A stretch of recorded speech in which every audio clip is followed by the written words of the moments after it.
Vous connaissez le dicton « on ne touche qu'avec les yeux », n'est-ce pas? Eh bien, pour cet épisode, je vous demanderai d'appliquer le dicton, à moins que vous teniez à perdre tragiquement la vie. Sorciers, sorcières, étudiants en magie, bonsoir. Vous vous en doutez, après une intro pareille, je ne vais pas vous parler de boursouflet. Nous nous attaquons ce soir à un artefact qui a fait très peu parler de lui, mais qui n'était pourtant pas sans conséquences, et qui avec le temps a intrigué un bon nombre de sorciers qui ont développé toutes sortes de théories à son sujet. Je parle bien évidemment du collier d'opale de la boutique de Barjo et Burke. Installez-vous confortablement, soyez attentifs, ouverts d'esprit et réfléchissez à toutes les possibilités de scénario qu'offre ce collier. C'est parti pour un élégant, mais pas des moins terrifiant, épisode sur le collier d'opale. Mais avant de continuer, vous savez ce que vous avez à faire, n'est-ce pas? Un bel expecto patro-like pour protéger cette chaîne des détraqueurs. Car être protégé et soutenu par vous, chers amis sorciers, vaut bien plus que toutes les protections que pourra apporter l'ordre du Phénix. Et c'est peu dire. Et si vous portez cette jolie chaîne des sorciers dans votre cœur, n'oubliez pas de la partager et de vous abonner, en vous remerciant d'avance pour votre aide inestimable. Avant de vous parler de ce fameux collier, je tiens à vous dire que je ne vais pas m'attarder sur son utilité durant la saga. J'appuierai seulement sur quelques éléments qui me paraissent pertinents afin que vous puissiez bien comprendre les théories qui vont suivre. Si vous voulez plus de détails sur l'un ou l'autre chapitre ou pourquoi Drago a choisi ce collier comme dispositif d'assassinat, n'hésitez pas à me le dire en commentaire, je me ferai un plaisir de vous raconter tout ça en vidéo. Mais pour l'instant,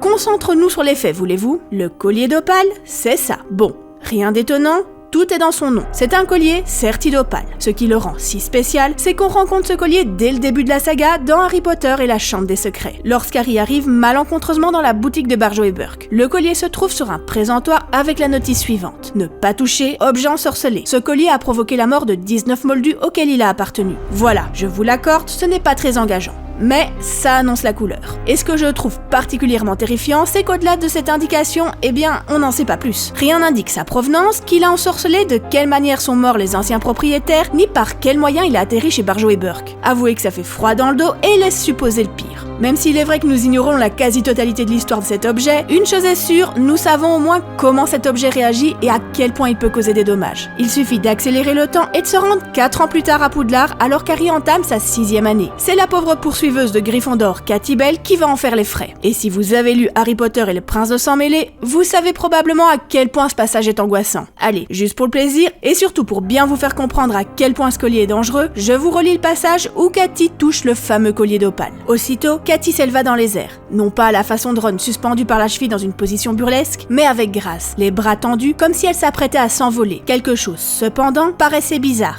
Inquiétant. Ses cheveux tournoyaient autour de sa tête, fouettés par le vent féroce. Mais elle avait les yeux fermés et son visage était vide de toute expression.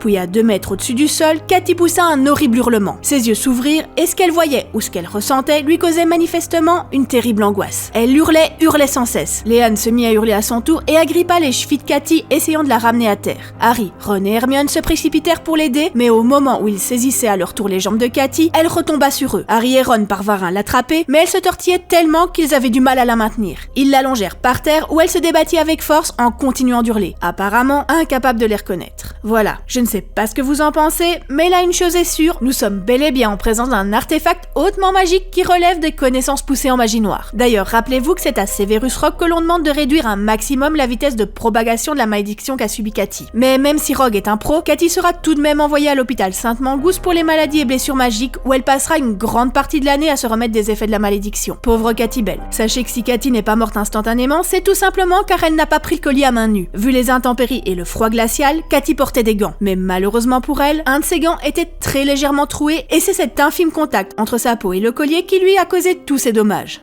Et c'est à peu près tout ce que je peux vous dire sur ce collier. Je vous avais bien dit qu'il n'avait fait qu'une brève apparition dans la saga. Passons maintenant à 2 théories qui, ma foi, sont plutôt intéressantes. Rappelez-vous, ce sont des théories. Ne prenez pas ça pour des vérités absolues, rien n'a été confirmé par l'auteur, d'accord? Gardez juste l'esprit ouvert. Première théorie. Je dois dire que celle-ci est particulièrement populaire dans le monde des sorciers, mais j'avais quand même envie de vous la raconter car je l'adore. Comme vous le savez, rencontrer un objet ensorcelé n'est pas rare dans la saga. C'est même plutôt monnaie courante. Si certains artefacts ensorcelés sont là pour nous distraire, comme ceux qu'on retrouve dans la boutique des jumeaux Weasley, ou encore pour nous faciliter la vie comme la carte du maraudeur, d'autres n'ont en rien ces qualités, et sont même plutôt néfastes pour n'importe quel être vivant sur cette terre. Et il va de soi que le collier fait partie de cette dernière catégorie. Mais si je vous disais qu'au-delà d'être un objet ensorcelé néfaste, se trouvait au plus profond du collier une pratique de magie noire que vous connaissez bien. Une pratique d'art obscur très complexe qui s'applique principalement sur les objets inanimés. Et si le collier d'Opale était en fait un Horcrux? Avouez que cela fait sens. Le collier a des caractéristiques extrêmement similaires à celles de l'Horcrux. C'est un objet inanimé qui est soumis à de la magie très sombre, et c'est un objet qu'il est très difficile d'approcher et sûrement encore plus difficile à détruire vu son puissant mécanisme de défense. Mais alors une question se pose. Si le collier d'Opale est réellement un Horcrux, à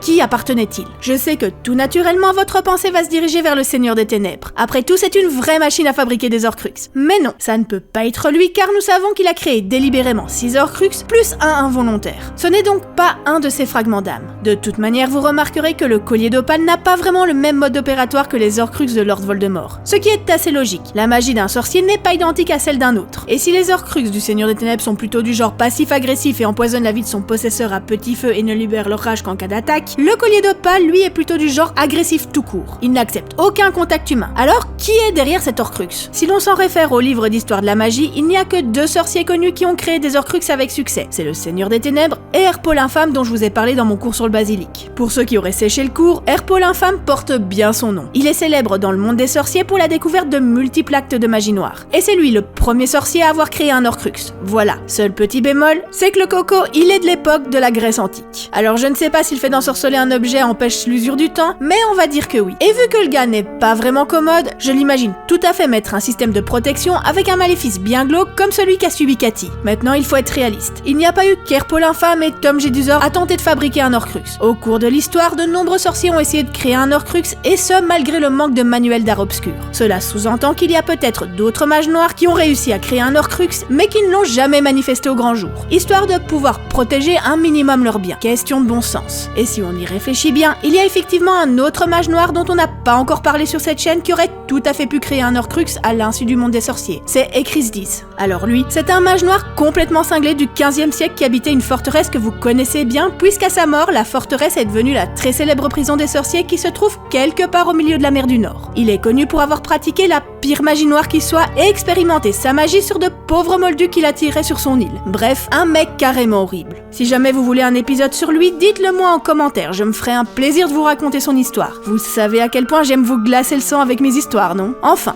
revenons à notre collier. Il aurait totalement pu insérer un Horcrux dans un bel objet d'apparence non magique, histoire de torturer quelques moldus même après sa mort. Alors, d'après vous, à qui appartient cet Horcrux? Herpole Infâme, Ecrisdis ou peut-être un autre mage noir? Qui donc était en quête d'immortalité et voulait torturer et tuer quelques moldus et sorciers au passage? J'attends vos suggestions en commentaire. Deuxième théorie. Cette théorie est liée aux animaux fantastiques. Alors si vous n'avez pas vu les films, allez d'abord les voir et revenez plus tard sur la vidéo. Je ne voudrais pas vous gâcher ça en vous révélant certains éléments du film. Vous le savez pertinemment, la saga des animaux fantastiques est étroitement liée à la saga d'Harry Potter. Et même s'il y a plein d'incohérences qui rendent fou dans les films, il faudra faire avec et ne pas rouspéter pour cette théorie. De ce fait, si le collier d'Opale existe dans une saga, eh bien, il existe dans l'autre. Et il y a une magie très puissante et destructrice qui fait rage depuis le premier film que l'on pourrait totalement associer au collier. Et je pense que vous voyez totalement où je veux en venir. Et si le collier d'Opale ne contenait pas un Horcrux, mais plutôt un Obscurus. Pour rappel, l'Obscurus est la manifestation de l'énergie magique refoulée par un jeune sorcier, celui que l'on nomme un Obscurial. L'Obscurus est souvent décrit comme une force obscure et parasitante qui se manifeste comme une entité distincte sous forme d'une fureur violente et terriblement destructrice lorsqu'un jeune Obscurial tente consciemment de réprimer ses capacités. Ça va, vous me suivez toujours? Alors continuons. Si l'on vient comparer l'attaque qu'a subie Cathy Bell dans le chapitre 12 d'Harry Potter et le Prince de Sang Mêlé et celle qu'a subie Henry Cho Jr., le politicien qui prenait part à la collecte de fonds pour sa réélection dans les Animaux Fantastiques, eh bien, c'est